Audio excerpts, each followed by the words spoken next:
Coming up, will a first ever March Madness bring a much needed shot in the arm to Indy's beleaguered tourism and hospitality sectors, a jumpstart for the city's downtown? We'll explore the state of the sports industry in Indiana and what's next with Indiana Sports Corporation President Ryan Vaughn.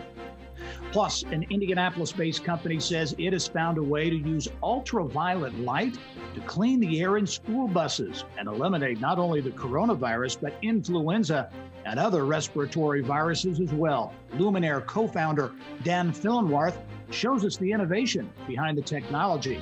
And I'm Mary Rachel Redmond in downtown Indy, where the Coca-Cola bottling plant has been restored to its former glory. I'll have more on the hotel coming up. And we will have details on those stories and a whole lot more on this edition of Inside Indiana Business.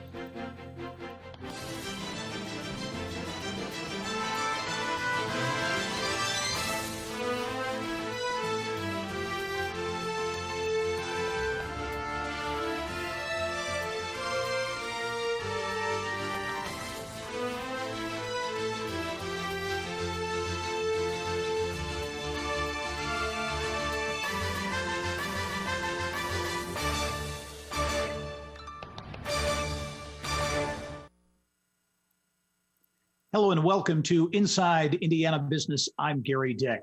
You know, for decades, Central Indiana has really counted on sporting events as a major economic driver for the tourism and hospitality sectors. In fact, a recent IUPUI study found that sports generate some $3.4 billion annually in economic activity.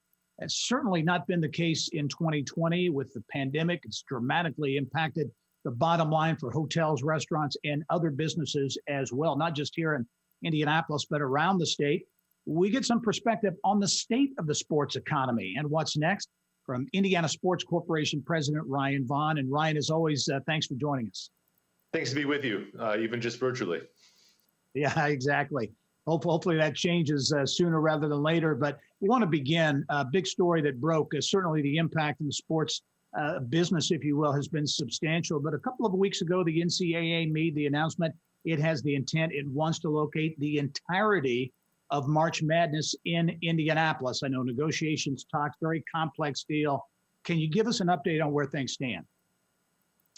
Yeah, I'm optimistic that we can get there. I mean, certainly we're working, hand in glove with the Visit Indy and the CIB and the city and the state, and of course the NCAA to try and make this possible. There's just a lot of moving parts, to make it a reality. We're talking about multiple competition venues, multiple practice facilities, coordination with the hotels, our public safety officials at the state and local level. But in a typical Indianapolis fashion, everyone's working hard and in good faith. And I'm optimistic that we'll be able to get this done. But it's still a work in progress for sure. Work in progress, Ryan. But do you think we'll have an answer one way or the other soon, before the end of the year, before Christmas, possibly? Yeah, it seems that way. I mean, the clock's ticking, right? March Madness is just around the corner, and I think we're getting close, very close. That's a reasonable timetable for sure. Yeah, Ryan, what put in perspective, if you will, the pandemic has impacted all businesses in dramatic ways. What's the last 9 months been like, if you will, for the sports industry and hospitality and tourism? Yeah, I mean, understandably, incredibly challenging. I feel my heart just breaks for the folks in the hotel world and the restaurants and the entertainment venues. The restrictions necessary and proper around the coronavirus have really just decimated audiences for everyone, and it's caused significant furloughs, layoffs, downsizing. So it's been a real challenge, and it's been a real challenge for our organization and many others. But with all those challenges also comes unique opportunities, and we've tried to stay focused on building our 21 and beyond, and really trying to figure out what can we actually do just to make even just a little bit of a difference. What events can we host? How can we execute them? And we found some success, and potentially March Madness coming here would be a huge feather in our cap toward that effort as well. Well, there are some that would argue that Indianapolis has fared better than other regions around the country. Case in point, this weekend, the Big Ten football championship will be here, but there will also be a college basketball game in a bubble environment, which Indianapolis continues to negotiate, perhaps to do more of those things. Yeah, that's absolutely right. We've struggled, but we've fared far better than many of our peers. And I think, a large part of that is the good leadership that we've had on the state and local level from the health departments and the mayor's office, and then really just being innovative. The idea that we could create a, controlled environment, single site place for basketball. We shopped that around the country. We've had some success with that. We hosted a international FIBA event with Puerto Rico and Mexico, United States and Bahamas. We've got a college game this Friday, Richmond versus Loyola. And of course, we had the Jimmy V and the Championship Classic as well. So we've been able to secure games and have events, not at scale with fans, but certainly, attracting people to Indy, during this really challenging time. Yeah, as we wrap up, Ryan, as you look at that pipeline you're building 2021 and beyond, the NBA has announced they're delaying or will have their All-Star Weekend here in 2024. Can you give us a sense for that pipeline and how it's come together longer term?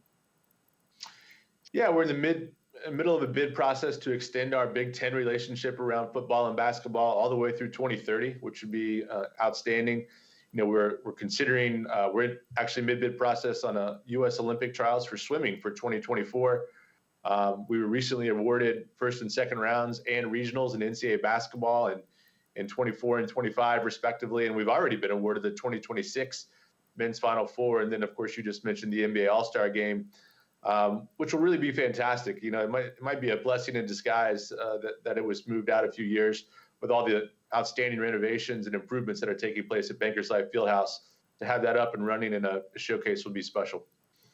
Pipeline certainly building. Challenging time for the sports industry, though. Ryan Vaughn, president of the Indiana Sports Corporation. Ryan, as always, thanks for joining us. Look forward to seeing you soon, hopefully in person. Yeah, thank you, and thanks for having us. All right. Well, also this week, some big news in Clinton County with the FRITO-LAY plant there in Frankfort announcing an expansion, actually another expansion. FRITO-LAY parent PepsiCo says it will invest about $60 million in the facility and add 50 jobs. That expansion to include a new manufacturing line, growing the complex to about 135 acres with 21 snack production lines. Over the past 2 years, FRITO-LAY says it has invested more than $230 million and announced 200 new job opportunities. Construction on this latest expansion set to begin early next year. Well, tight spaces and COVID-19, a major health concern, especially for students who board the bus to get to school. Up next, learn how Indianapolis-based Luminaire is using innovative clean air technology to make the ride to class safe.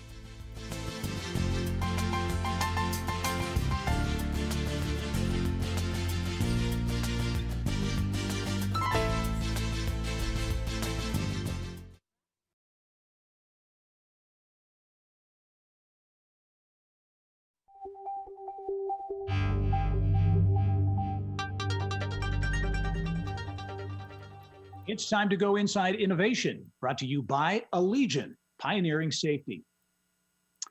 Indianapolis-based Luminaire says it has found a way to get this to eliminate COVID-19 from school buses, utilizing ultraviolet technology by retrofitting air filtration systems to eliminate not only the virus that causes COVID-19, but influenza and other respiratory viruses as well. Pleased to welcome to the show this week Luminaire co-founder and co-owner Dan Fillenwarth, with more on this innovation behind the patent-pending process, the technology here. Dan, I know you're on a school bus, so you're going to give us a little show and tell in a minute, but thanks for joining us. Great to be with you. Hey, give us an idea, Dan, on this technology, Luminaire, how it came about, how you came up with the idea for this. Sure. So me and my partners, we looked at school facilities and said, what is the most densely populated portion of a school facility? And perhaps what is the least supervised as well, given that the driver's paying attention to the road. And certainly that's the school bus. As you see behind me, school buses are very popularly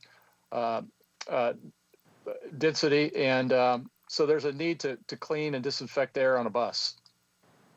talk about the process. Now you're partnering with, and again, it's ultraviolet technology, light technology. Talk about you're partnering with a Lebanon company on this, and then give us a little show and tell on Yes. how this works, what the idea, the concept is.